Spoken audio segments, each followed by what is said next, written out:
News alert, there is rampant speculation tonight that there is an imminent departure of H.R. McMaster. I have sources in the White House telling me no such thing is imminent at all in any way. Here to shed some more light on it, Special Counsel to the President, Kellyanne Conway, is with us. I talked to a number of people at the White House. Nothing is imminent. No decisions have been made. Nobody's leaving. The President said it, I saw earlier today, I believe it was from the Oval Office, that nobody is scheduled to leave at all in spite of rampant, wild speculation. What can you tell us? The president makes the personnel decisions and announcements in this White House, Sean. He was elected, after all. His name was on the ballot. Wait a minute, it's not Maggie Hagerman? And I just am amazed.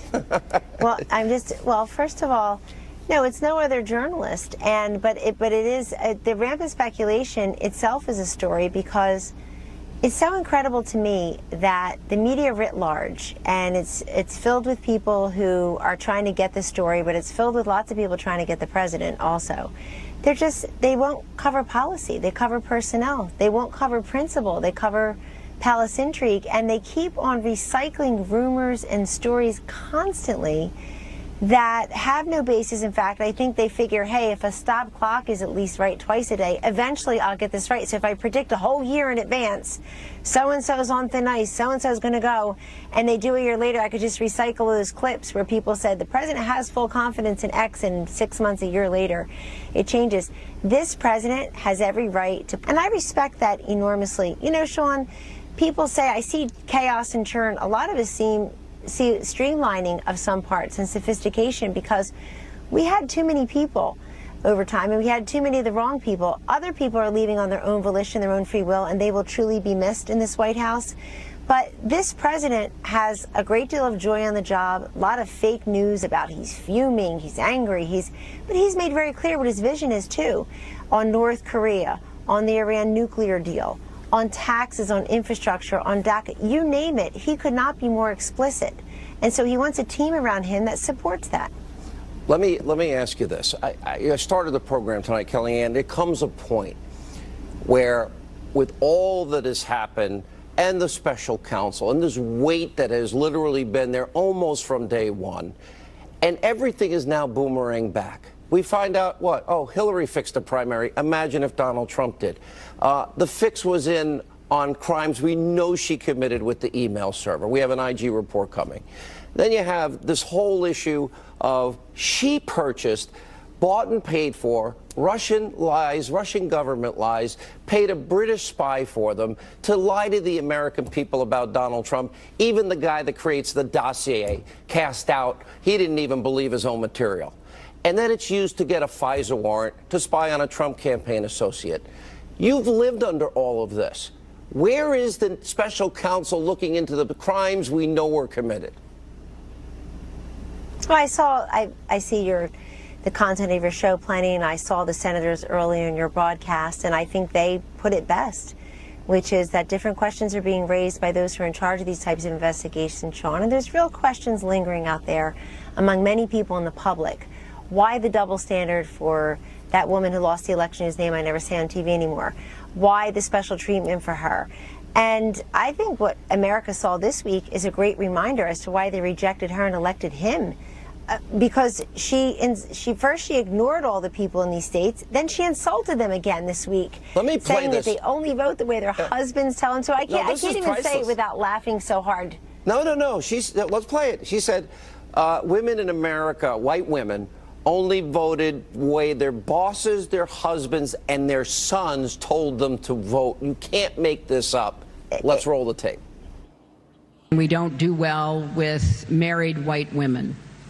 And part of that is an identification with the Republican Party and a sort of ongoing pressure to vote the way that your husband, your boss, your son, whoever, believes you should. His whole campaign, Make America Great Again, was looking backwards. You know, you didn't like black people getting rights. You don't like women, getting jobs. You don't want to, see that Indian American succeeding more than you are. Whatever your problem is, I'm going to solve it. Then she drops the race card. And I'm thinking, okay, what century is this woman living in if she believes that husbands, bosses, and women's sons direct their voting habits? It really, in the space of a minute or two, she managed to insult most of the women that she pretends to be protecting and speaking on behalf as the faux feminist she's become. But let me say, she's actually insulting people who are going to go to the ballot box this fall, including in states, it would seem, where you have these red state Democratic senators who are now so upset with her. Claire McCaskill came out against her. Heidi Heitkamp, her former campaign manager, Patty Solis Doyle, came out against her in these comments. Sherrod Brown, who's up for re-election in Ohio. All these states that she lost. And let me just say, she's insulting voters in states, calling them backward and non-progressive, non-diverse, that her husband carried twice and her boss, Barack Obama, carried twice.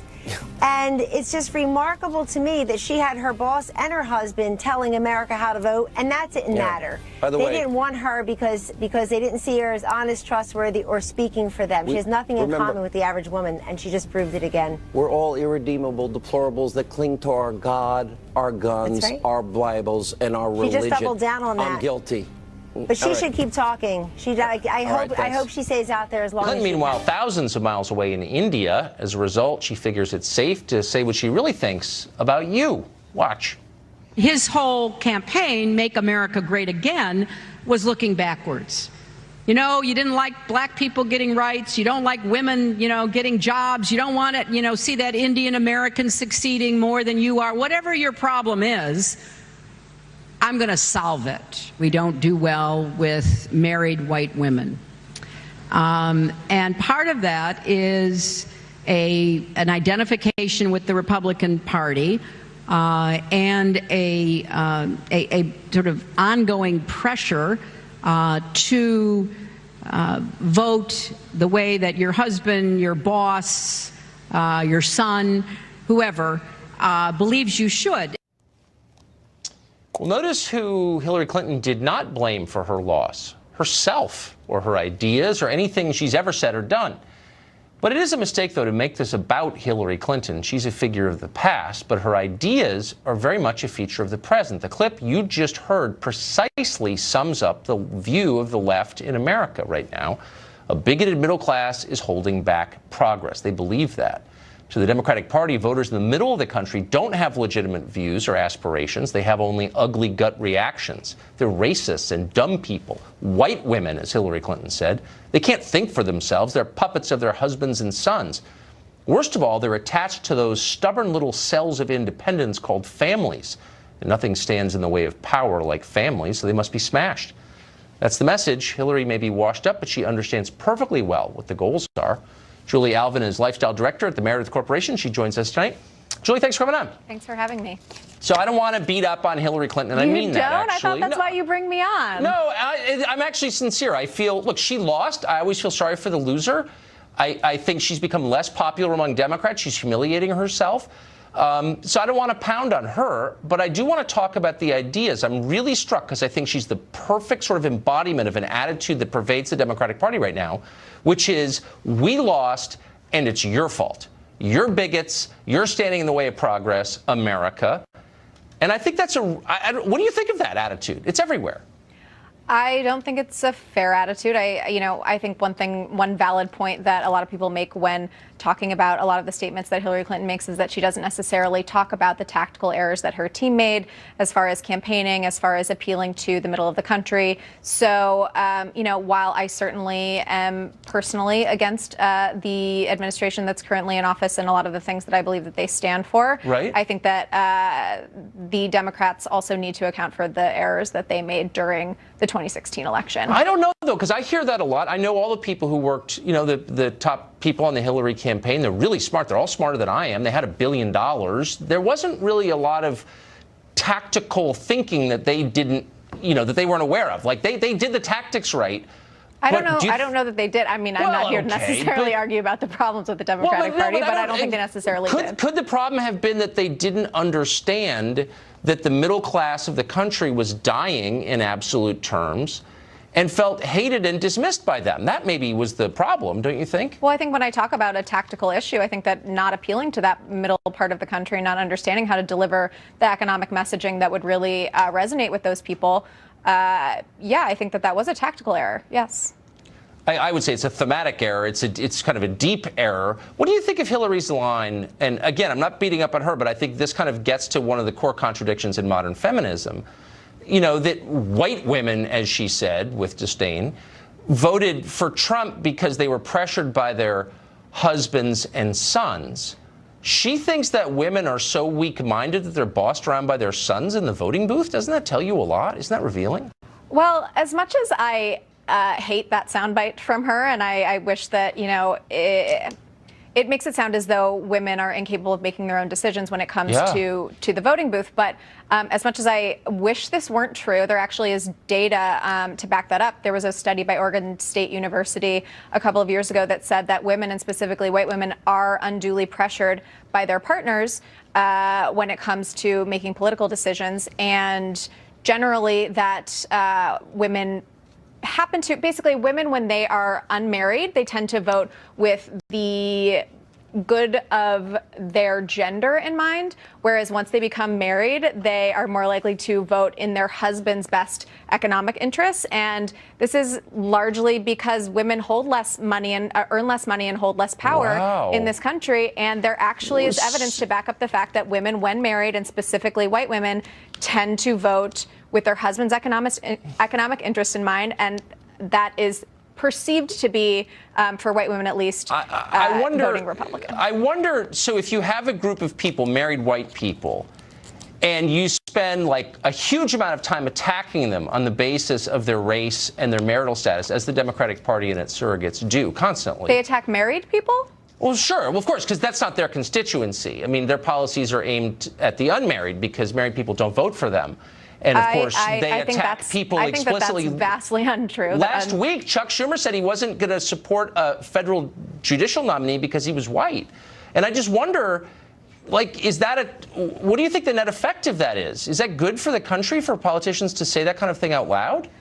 Well, I think that you're mischaracterizing the fact that Republicans, or excuse me, that Democrats are not trying to appeal to married people. That's a huge swath of the population. I think that they're trying to appeal to a specific ideology, and that is an ideology that is adopted by both married and unmarried people.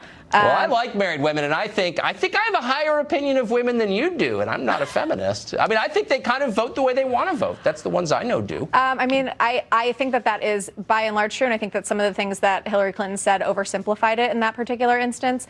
But there is a little bit of data, unfortunately, and I wish it were not the case to back up what she said there. You're a brave woman to say that on TV.